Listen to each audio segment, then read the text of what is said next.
Subscribe कीजिए असंग देव जी के YouTube चैनल को और नए नए वीडियो सबसे पहले देखने के लिए बेल आइकन को दबाना ना भूलें।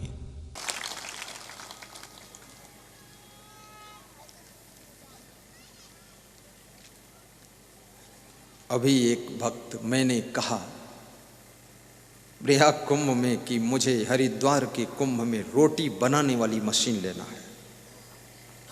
ऐसा बोला एक दिन में। रोटी बनाने की मशीन 7 लाख की आती, छोटी मोटी नहीं, 5 लाख की भी आती है, लेकिन वो थोड़ा कम अच्छी बनाती। रोटी ढेर लगती, वो खुद आटा माड़ेगी मशीन, खुद लोई बनाएगी, खुद बेलेगी और खुद सेकेगी और आगे निकालेगी और तुम उठा उठा के ले जाओ, ऐसी मशीन। मैंने बोला तो शाम को एक महिला आई, उसने कहा आटा बनाने की मशीन आप बोले हैं गुरुदेव? मैंने कहा यस। तो बोले वो मशीन मैं दूंगी। तो मैंने उसको देखा, हमने कहा ऐसी दमदार तो नहीं दिखाई दे रही। तो दूसरे दिन सुबह अपने पति को लेकर आई, सास ससुर को लेकर आई, बोले ये देखो दमदार है कि नहीं। मैं तो साधारण साड़ी पहनती हूँ, दान करती हूँ, इसलिए ज़्यादा महंगी नहीं पहनती हूँ। आप मेरी साड़ी देखकर सोचे दमदार नहीं, मैं तो इतनी दमदार हूँ 1 लाख साड़ी बांट दूंगी, मैं मशीन दूंगी। उसने कहा।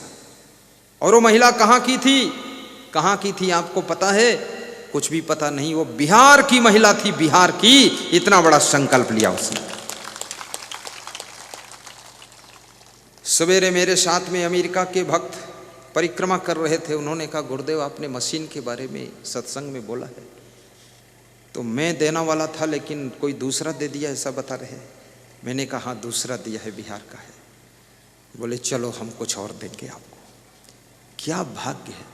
क्यों लोग दे रहे हैं 7-7 लाख की मशीन? क्यों लोग दे रहे हैं इतना बड़ा बड़ा दान? क्योंकि पारदर्शी है मेरा काम, इसलिए लोग दे रहे हैं खोल करके दान। और दान जिस पर्पस से दिया गया है, जिस उद्देश्य से लिया गया है, दान उसी उद्देश्य में लगना चाहिए। ये दान कभी नादान में नहीं लगना चाहिए। दान जो है जिस लिए लिए हो उसी में लगाइए, तब दान पुण्य का काम करता है। और दान का 1 पैसा भी इधर उधर मत करना, अन्यथा बहुत पाप लग जाता है। मेरा काम तो इतना साफ सुथरा, ये जितने डिब्बे दिख रहे हैं आपको सब में ताला लगा हुआ है।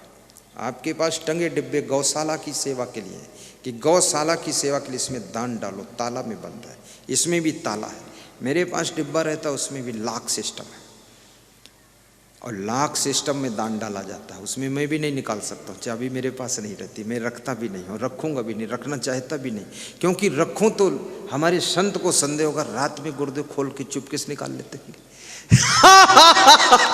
हम संदेह वाले में क्यों फंसे लफड़ा में? तो मैं रखता ही नहीं अपने पास। वो चाबी एक संत ऐसा है जिसका नाम सतकर दास है। क्या नाम? सतकर दास, जो संरक्षक है जमात का।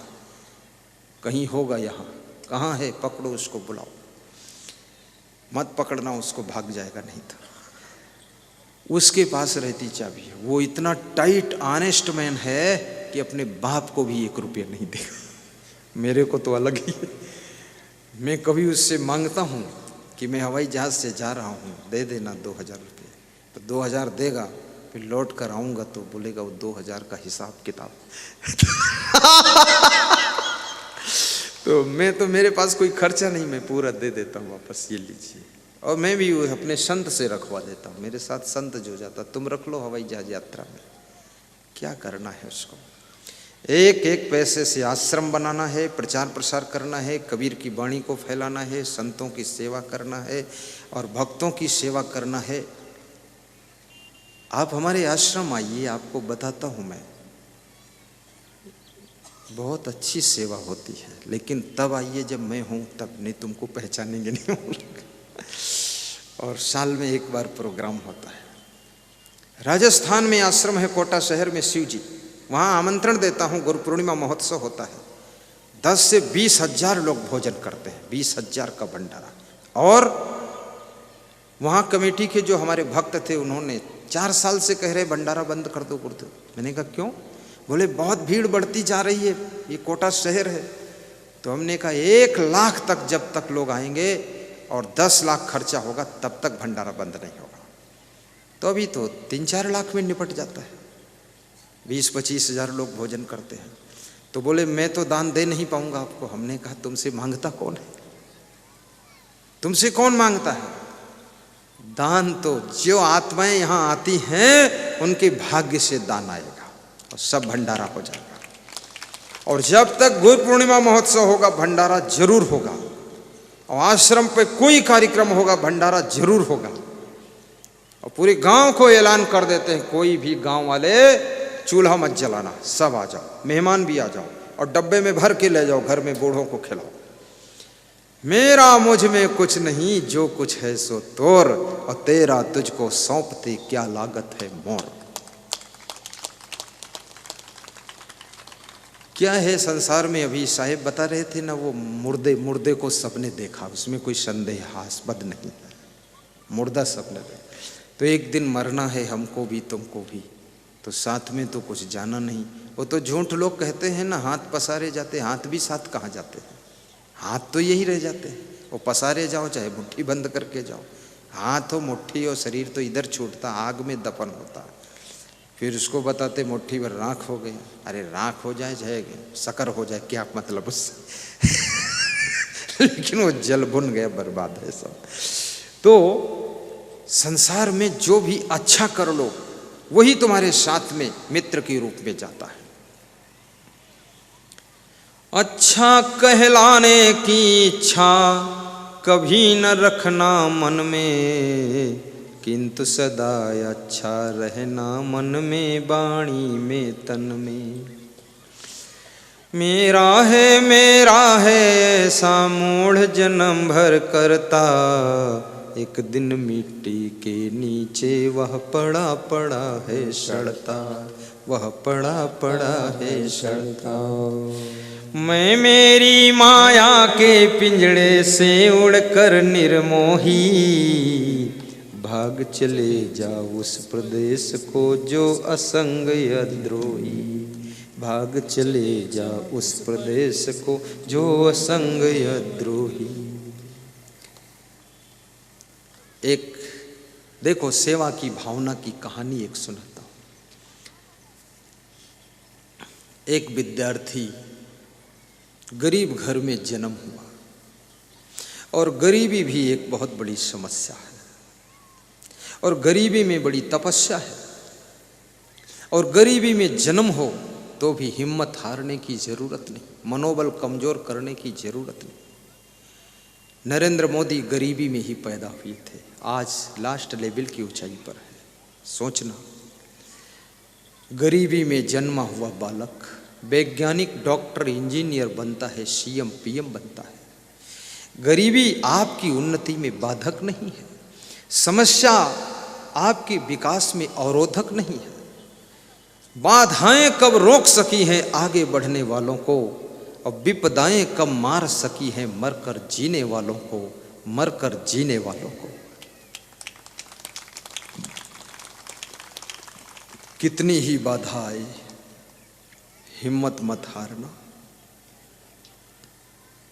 कितने ब्रेकर आए जिंदगी में घबराना मत, धैर्य रखना, हंसते रहना।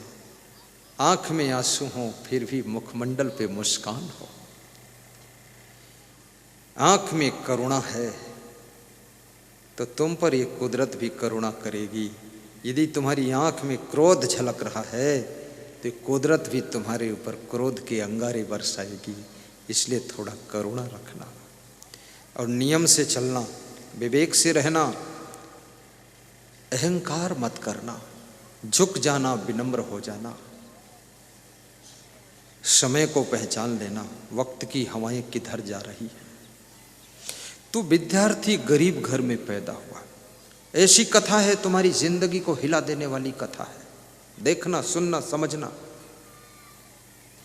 गरीब घर में जन्मा हुआ बालक बड़ी मुश्किल से रो धोकर शिक्षा प्राप्त कर पाया है। शिक्षा प्राप्त करके इच्छा हो गई कि कहीं नौकरी के लिए, सर्विस के लिए फार्म डालूं, कहीं सिलेक्शन हो जाए, थोड़ा रोटी का प्रबंध हो जाए। हर व्यक्ति के मन में इच्छा होती है, सबसे पहले इच्छा होती नौकरी मिल जाए पढ़ने के बाद। और कभी कभी नौकरी नहीं मिलती है तो बहुत मन टूट जाता है, माता पिता भी रोते हैं, क्या करूं, बेटे को नौकरी नहीं मिल रही है। लेकिन जब नौकरी ना मिले तो समझ लेना ये कुदरत तुम्हें संकेत कर रही है, इशारा दे रही है कि तुम नौकर बनने योग्य नहीं हो, बल्कि तुम मालिक बनने योग्य हो। तुमको नौकर रखना है, नौकर बनना नहीं है। वो इशारा मिल रहा वहां से, उस इशारे को समझो, थोड़ा घबराया मत करो। घटना बहुत अच्छी हुई, 2-4 जगह फार्म डाला, इंटरव्यू में नाम आ गया, रिटन परीक्षा पास कर लिया, अब इंटरव्यू के लिए बुलाया गया। उस दिन किराए के लिए भी पैसे नहीं थे। अपने कागजात संभाल करके बैग में रख करके सोचा जाऊं तो कैसे जाऊं, क्योंकि पटना में इंटरव्यू है और भागलपुर में बैठे हैं, कैसे जाऊं। फिर भी हिम्मत करके वो सोचा किसी से उधार ले लूं पैसे। तो बोले किससे उधार लूं, सबसे तो उधार ले चुका हूं 2-2, 4-4 बार, उसको तो वापस नहीं लौटा पाया हूं। अब उधार लेने में भी शर्म लगती है, उधार देने वाले देंगे क्यों, क्योंकि पहले उधार लिया वापस नहीं किया, अब उधार कैसे मिलेगा। तो उसने सोचा कोई बात नहीं, कम से कम निकलते तो हैं यहाँ से। तो घर से बैग लेकर, कागज़ लेकर निकला, पैंट पहनकर, शर्ट पहनकर कि आज इंटरव्यू देने जा रहा हूँ। किराए के पैसे नहीं हैं, जेब खाली है, मन में दुख है, जाऊंगा कैसे। लेकिन खुशी इस बात की है कि इंटरव्यू में जा रहा हूँ।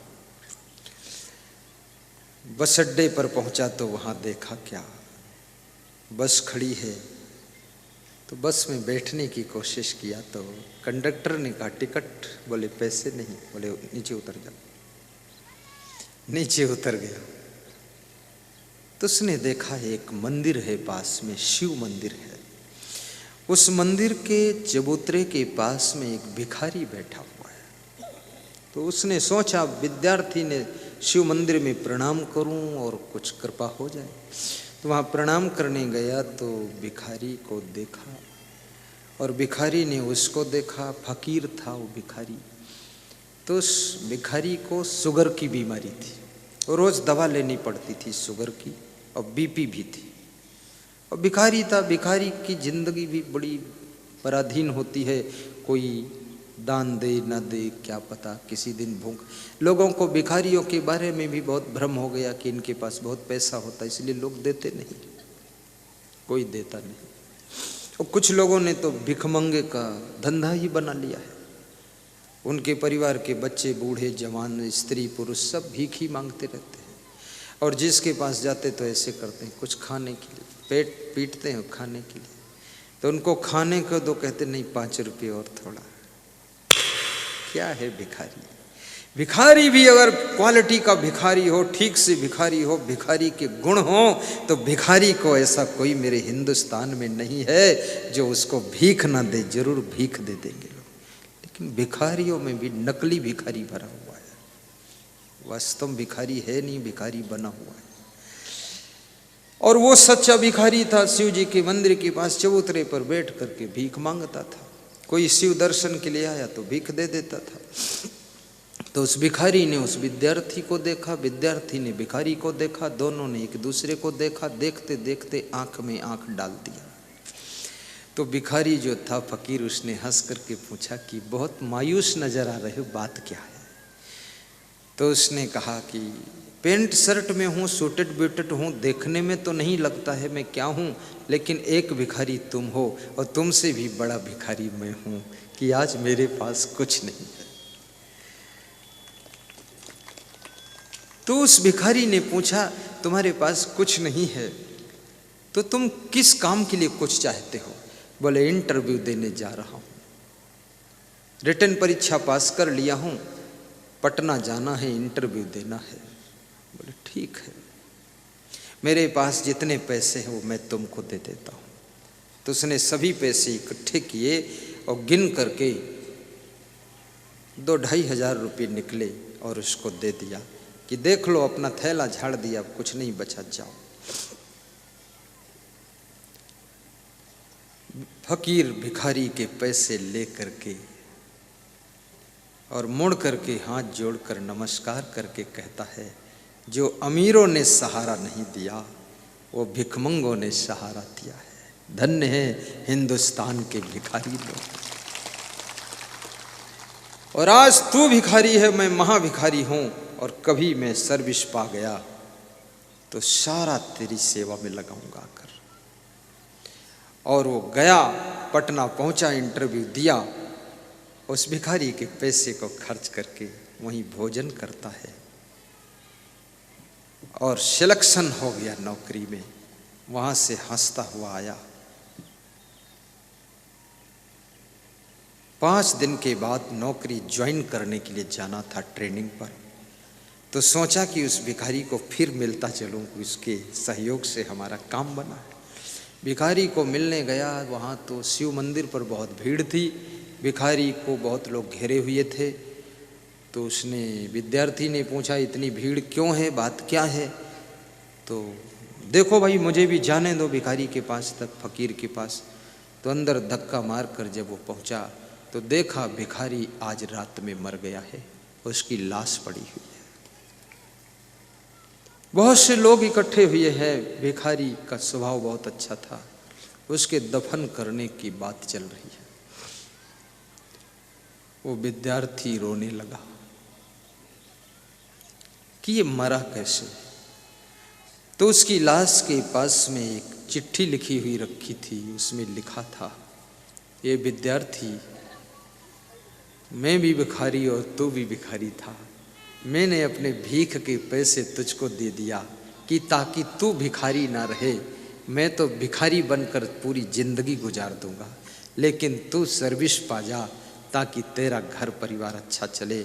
लेकिन मेरे पास में शुगर की दवा, बीपी की दवा खरीदने के लिए पैसे नहीं बचे। मेरी शुगर और बीपी इतनी बढ़ गई कि जिसके कारण मैं तेरे को मदद करने के 4 दिन के बाद रात में आज मेरे प्राण छूट रहे हैं, मौत हो रही है, पर मेरी मरते मरते आत्मा तुझे धन्यवाद दे रही है कि तेरी जिंदगी सुखी रहे।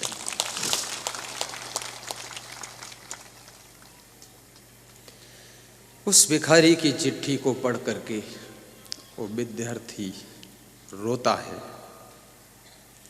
और कहता है कि मेरी जिंदगी बनाने के लिए अपनी जिंदगी को छोड़कर चला गया। यदि उसके पास ये पैसे होते, शुगर की दवा, बीपी की दवा खाकर जिंदगी गुजार रहा था, दवाई के पैसे नहीं बचे लेकिन मुझे पैसे दे दिए, मेरे लिए उसने मौत को स्वीकार कर लिया, लेकिन मेरी जिंदगी का निर्माण कर दिया। आज ये ऊपर वाला इस भिखारी के रूप में ही आया था जो मुझको मदद करके चला गया, ऐसा सोचा। और उस विद्यार्थी ने सर्विस पाने के बाद सबसे पहले उस भिखारी का मंदिर बनाया है शिव जी के मंदिर के पास में, कि शिव जी दाता तो है ही भोला भंडारी, लेकिन ये भिखारी भी कम दाता नहीं है, जिसने अपना सब कुछ हमें दान दिया, जिंदगी बना दिया। याद रखना, दूसरों की जिंदगी बनाने के लिए जो अपनी जिंदगी को खो देते हैं वे साधारण इंसान नहीं हुआ करते हैं, वे साधारण मनुष्य नहीं होते हैं, वे महामानव होते हैं, देव मानव होते हैं। और वास्तव में देखा जाए वे भगवान का रूप लेकर आते हैं और आपकी सेवा मदद करके चले जाते हैं।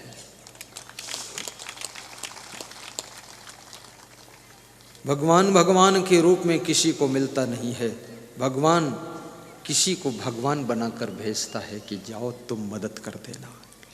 ये देख लेना कि भगवान ने शायद तुमको भगवान बनाकर भेजा हो, तुम मदद करो, लोगों को सहारा दो। हमारा धर्म हो सेवा, हमारा कर्म हो सेवा, हमारा धर्म हो सेवा, हमारा धर्म हो सेवा, हमारा धर्म हो सेवा, हमारा कर्म हो सेवा, हमारा धर्म हो सेवा, हमारा कर्म हो सेवा।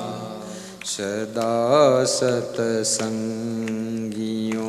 में मिल हमें सेवक बना जाना, सदा सत्संगियों। हमारे शरीर की हड्डियां, हमारे हाथों, हाँ गाते रहो तुम, हमारे हाथों की कमाई, हमारी बुद्धि की कुशाग्रता और हमारी गाड़ियां मानव की सेवा में लग जाए, ये सारी संपदा सार्थक है। हर काम धन कमाने के लिए मत करो, जो धन कमाया है कुछ काम ऐसा करो कि उस धन को खर्च करके धर्म कमाने के लिए काम करो, धर्म कमा लो।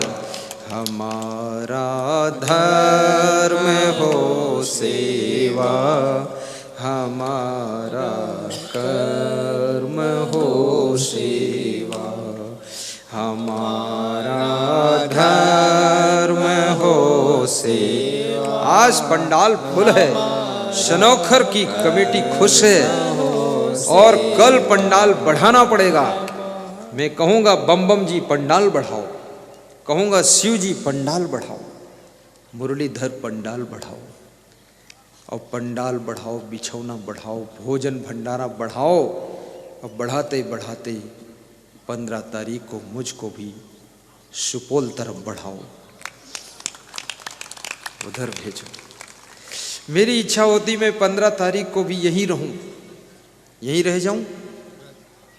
सत्संग भले ना सुनाऊं पर यहां रहने दो एक दिन, आप दर्शन वर्शन हो जाएगा। किसी को घर ले जाने की इच्छा होगी तो उसके घर चला जाऊंगा।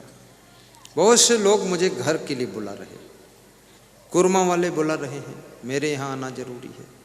आज 2-3 लोग बुलाने के लिए आए, खड़े हो जो बुलाने आ जाए थे अपने घर के लिए। देखो पीछे खड़े, 8 किलोमीटर दूर घर उनका, वो भी। ये देखो बाबा जी यहीं आधा किलोमीटर पे घर है इनका, इनके यहाँ। और कोई बुलाने आया था, खड़े हो जाओ। ये देखो बुलाएंगी, कितनी हैं, वो भी माता जी बुलाएगी, वो भी बुलाएगी। आएगा जब रे बुलावा इन्हीं का, और छोड़ के सब कुछ जाना पड़ेगा। जाऊंगा मैं, जाना ही है, क्योंकि इतना बड़ा प्रोग्राम सब नहीं कर पाएंगे, तो कम से कम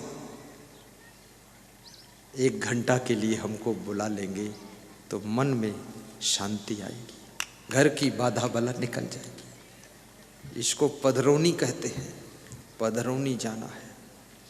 कल पधरौनी जाऊंगा। गुजराती भाषा है पधरामनी, तुम्हारी भाषा मुझे पता नहीं क्या बोलते हो। वैसे आपकी भाषा भी अच्छी है। अब भाषा चाहे जो भी हो, भाव अच्छा होना चाहिए। आपसे कोई कहे भात ले लो, वही बात है। कोई कहे चावल ले लो, वही बात है। अरे चावल अच्छा होना चाहिए, चाहे भात कहो चाहे चावल कहो, यार चावल अच्छा होना चाहिए। तो भाव अच्छा हो, भाषा चाहे टूटी फूटी हो, बिहार की हो, झारखंड की हो, भाषा नहीं, हमको भाव चाहिए। भाषा नहीं, हमको भाव चाहिए।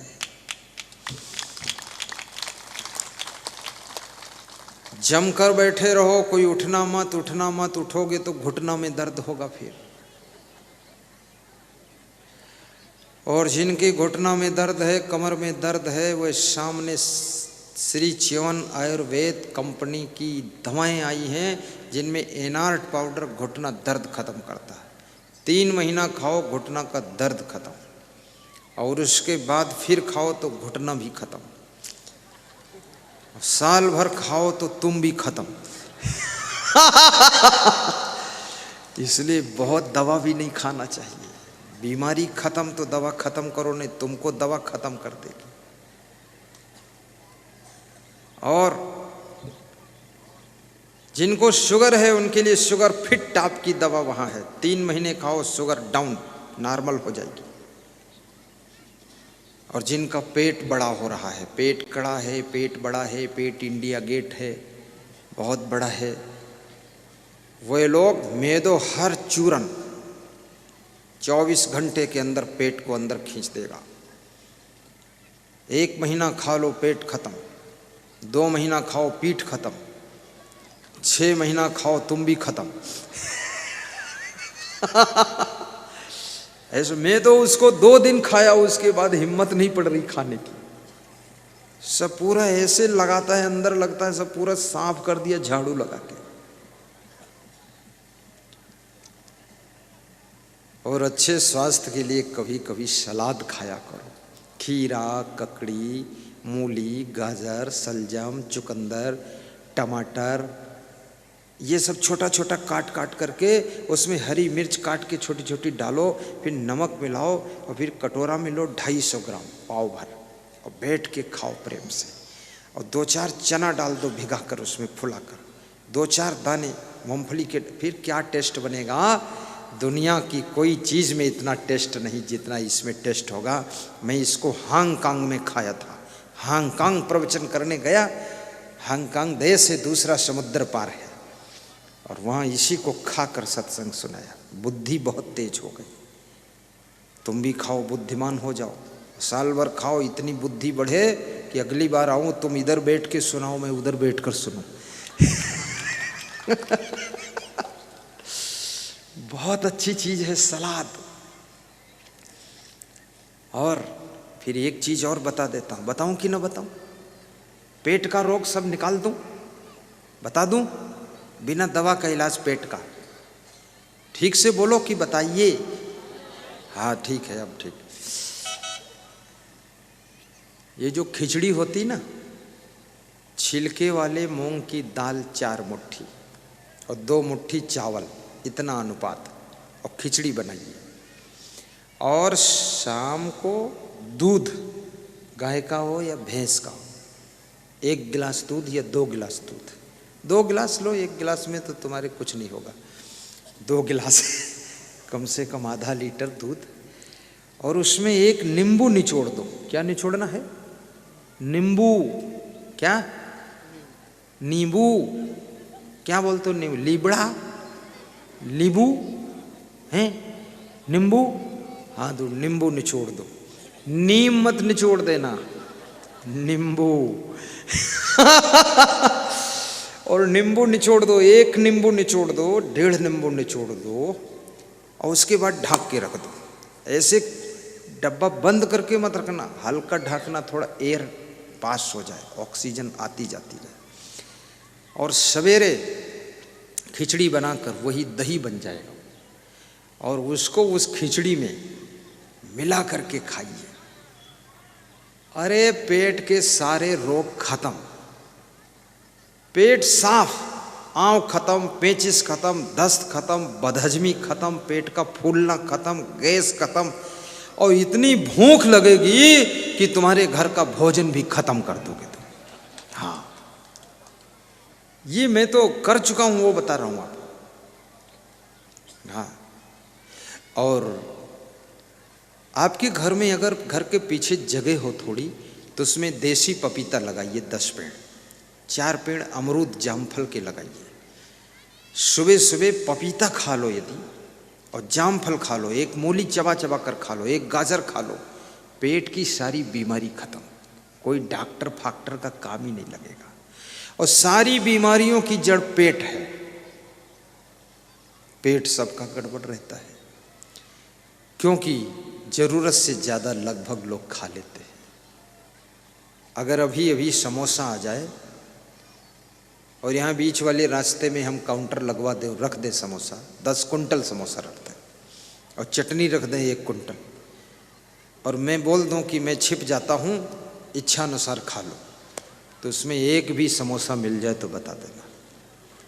कोई तो 5-5 खा लेगा, कोई चबाएगा नहीं, कोई जेब में भी रख लेगा, और कोई चटनी सब।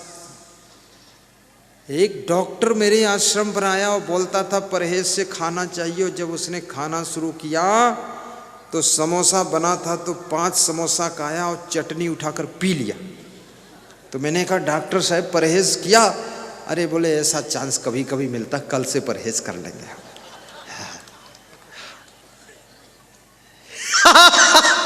ये मैं नहीं बताऊंगा किस प्रदेश की कहानी है, से वो डॉक्टर भी सुन रहा होगा, लाइव टेलीकास्ट में बोलेगा इज्जत ले डाला करते।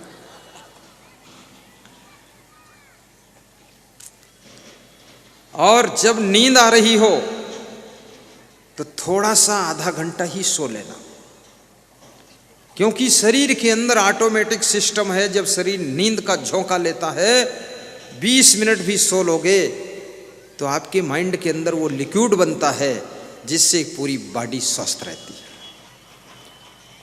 झट से सो जाया करो, होशियार बनो तुम। छत्तीसगढ़ डेंटल केयर सबसे मशहूर दांतों का दवाखाना, डॉक्टर रवि बैठते हैं वहाँ, उन्हीं का है 4-5 मंजिल का लिफ्ट सिस्टम। मैं गया उनके यहाँ, बड़ा प्रेम किया उन्होंने, कहा अस्पताल पूरा देख लो, तो पूरा सब देखा उनका। बोले 40 डॉक्टर यहाँ रहता है, पूरे छत्तीसगढ़ प्रदेश का सबसे बड़ा डेंटल सेंटर है ये। तो हमने कहा डॉक्टर साहब सब दिखाया, एक कमरा ऐसा आपने दिखाया जिसमें बेडरूम है, उसको क्यों बनाया? बोले गुरुदेव जब काम करते करते थक जाता हूँ, दांतों का ऑपरेशन करते करते नींद आने लगती है, तो अपने बेडरूम में आकर सो जाता हूँ, और बाकी डॉक्टर नर्स काम करते रहते हैं, मैं 1 घंटे सो लेता हूँ चादर ओढ़ के, और फिर उठता हूँ, मुंह धोता हूँ, फल खाता हूँ, फिर काम शुरू करता हूँ। एक डॉक्टर अस्पताल में बेडरूम बनाया है, तुम भी थोड़ा होशियारी करना, अपने घर में एक रूम ऐसा बनाना जिसमें शांति से सो सको। सब कचड़ा पचड़ा मत डालो। कितने घरों में तो रहने सोने की जगह ही नहीं है, सब कपड़ा उलझा पड़ा है, रजाई उलझी पड़ी है, गद्दा उलझा पड़ा है, खाट उधर टेढ़ी पड़ी है, लोटा लुढ़का पड़ा है, कोई जूठन पड़ी है, सब कच कच पच पच मचा हुआ है। तुम सोओगे कहाँ? और सोओगे तो तुम्हारे कान में पानी डाल देगा कोई। अरे जिंदगी में इतनी मेहनत करो, कम से कम एक अच्छा मकान तो खड़ा करो मेरे बाबू। तुम मुझे बाबा कहते हो, हम तुम्हें बाबूजी कहता हूं। एक मकान खड़ा करो, उस मकान में एक कमरा ऐसा बनाओ जिसमें शांति से सुबह शाम ध्यान करो, साउंड सिस्टम टॉप का लगाओ, प्रवचन सुनो, और उसी में कम से कम थोड़ा व्यायाम भी किया करो। पति पत्नी जब जिसको टाइम मिल जाए व्यायाम करो, शरीर ताजा रहेगा, मन में शांति रहेगी। इतनी तो उन्नति करो।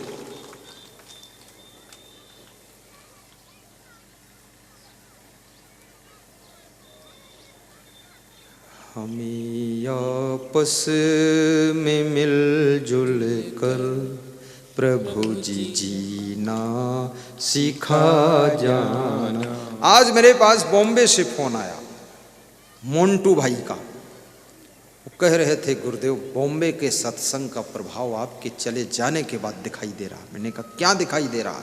बोले बदलाव दिख रहा है। क्या बदलाव है? बोले बहुत लोग जो दर्शन नहीं कर पाए वो पछता रहे हैं, जो दर्शन कर लिए वो भी दुख मना रहे हैं कि ऐसे संत को बॉम्बे में ही रखूं आश्रम बना के। तो यहाँ धनवान लोग सब तैयारियां कर रहे हैं कि तुम्हारा एक आश्रम बना दूं, पेड़ लगा दो, फल आने लग जाएं तो चिड़ियाँ आकर अपने आप दर्शन देती है। आश्रम बना दूं तो शायद आपका दर्शन जल्दी जल्दी होगा। मोंटू भाई ने बताया, और ये भी बताया कि अगले साल के प्रोग्राम की तैयारियां हो चुकी हैं और सभी लोगों की इच्छा है आपके 5 प्रोग्राम बॉम्बे में अलग अलग क्षेत्रों में कराए जाएंगे। भाइयों बहनों, मैं आपसे निवेदन करूंगा आप भी तैयारियां कीजिए। आज ये सनोखर में समागम हो रहा है, कासिमपुर में हो चुका है, ममलखा में हो चुका है, बड़ी ज़मीन में हो चुका है, और समागम यहाँ मोहनिया में हो चुका है, बिरनिया में हो चुका है, और समागम कहाँ कहाँ हो चुका है, बांका जिले में बल्ली कित्ता में हो चुका है, हरचंदीपुर में हो चुका है। और मैं तो चाहूँगा आसपास में बहुत से और गांव हैं, वहाँ भी समागम होना चाहिए। और संत मत के भक्तों को भी व्यास गादी धन्यवाद दे रही है। यहाँ पर कबीर मत, संत मत, गरीब मत, अमीर मत, प्रेमी मत, ऐसे मत, वैसे मत, बुरा मत कर, सब इकट्ठा हुआ है और सबका प्रेम है। इसमें आधे से ज़्यादा तो संत मत के लोग भी शामिल हैं। धन्यवाद है। मेहीदास बाबा को मैं धन्यवाद देता हूँ, उनकी तपस्या को धन्यवाद देता हूँ, जिन्होंने आपको ऐसा ज्ञान दिया। हरिहरानंद कौन है? व्यासानंद बैठा हुआ कुंडा कुप्पा घाट में है। हरिनंदन बाबा, हरिनंदन है ना, जय रघुनंदन जय घनश्याम, हरिनंदन बैठे कुप्पा घाट। हरिनंदन बाबा को भी धन्यवाद है। और जितने संत मत की अनुयायी हैं, महान हो तुम। आप सत्संग सुन रहे हैं, इसमें मत पंथ की बात नहीं है, बात आपकी जिंदगी जीने की बात है। और क्या बात है? इसलिए सत्संग सभी के लिए है, चाहे जिस मत पंथ का हो। सब प्रेम से सुनना, प्रेम से सहयोग देना, और सबके मन में इच्छा हो जाए कि बाबा को बुलाकर अपने गांव में भी सत्संग कराएंगे। और आप सत्संग का न्योता दोगे, आप सत्संग का तारीख लोगे, तो आपको ये मंडप, ये जितनी व्यवस्था यहाँ दिख रही है, ये सब व्यवस्था मेरे साथ आती है। टेंशन का काम नहीं। पोस्टर, पंपलेट, होर्डिंग भी वहाँ से आ जाते हैं, प्रचार वाहन, अनाउंस गाड़ी भी वहीं से आती है, जनरेटर वहीं से आता है, ये वीडियो कैमरे वहीं से आते, हम भी वहीं से आते, साधु संत वहीं से आते, कर्मचारी वहीं से आते, भोजन बनाने के बर्तन वहीं से आते, बनाने वाले खाने वाले भी वहीं से आते, बर्तन धोने वाले वहीं से आते, और झाड़ू बुहारू भी वहीं से आते, सब बिछौना वहीं से आते, रज्जा गदई, ए ने गद्दा रजाई, रज्जा गदई नहीं गद्दा रजाई, गद्दा रजाई भी वहीं से आता है। और सारी व्यवस्था एकदम फट से कार्यक्रम होता है। अभी यहाँ पोस्टर आए थे, लोग पोस्टर चिपका नहीं पाए, देर में पोस्टर पहुँचे, एक दिन पहले ही। आज रात में 800 पोस्टर हमारे कार्यकर्ताओं ने चिपका दिया। अभी दिन में 1000 फिर चिपका दिया।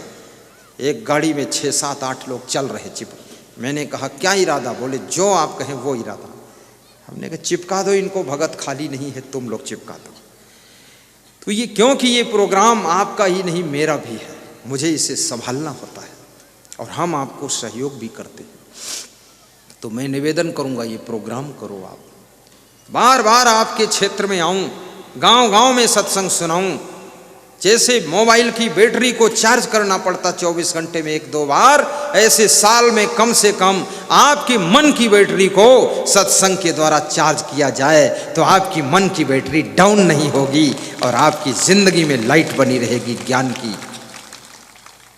सबकी इच्छा है बार बार आइए मेरे क्षेत्र में।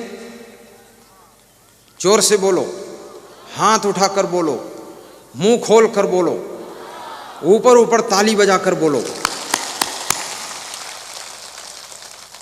ये किस लिए हाथ उठाया? मत आओ इसलिए कि आओ इसलिए? आने के लिए उठाया कि ना आने के लिए? हाँ, उल्टा ना उठ जाए कहीं।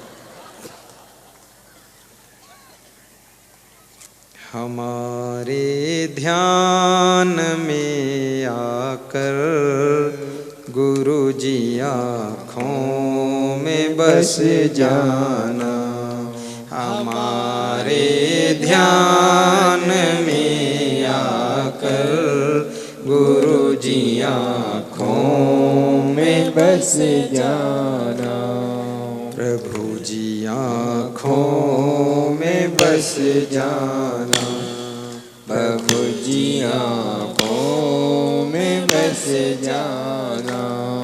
बहा दो प्रेम की सरिता दिलों में प्यार का सागर, बहा दो प्रेम की सरिता दिलों में प्यार का सागर, हमें आपस में मिलजुल कर प्रभु जी रहना सिखा जाना। बहा दो प्रेम की सरिता दिलों में प्यार का सागर, अपने घर में प्रेम की नदी बहा देना। और यदि आपके हृदय में प्रेम है तो याद रखना, फिर आपके घर में लक्ष्मी, शांति, सुख, समृद्धि की कमी नहीं रह सकती। और मनुष्य को तो प्रेम का सागर कहा गया है, तो प्यार का सागर है। आपके पास में इतना प्रेम है कि तुम पेड़ पौधों से प्रेम करते हो, पशु पक्षियों से प्रेम करते हो, मकान से प्रेम करते हो, गाड़ी से प्रेम करते हो, साड़ी से प्रेम करते हो, चश्मा से प्रेम करते हो। तुम तो प्रेम के सागर हो, प्यार के सागर हो। तो अपने घर में घर के सदस्यों से भी प्रेम किया करो, तभी तुम प्रेमानंद हो जाओगे। तू प्यार का सागर है, तेरी एक बूंद के प्यासे हम। तू प्यार का सागर है, तू प्यार का सागर है, तेरी एक बूंद के प्यासे हम। तू प्यार का सागर, जय हो। प्यार का सागर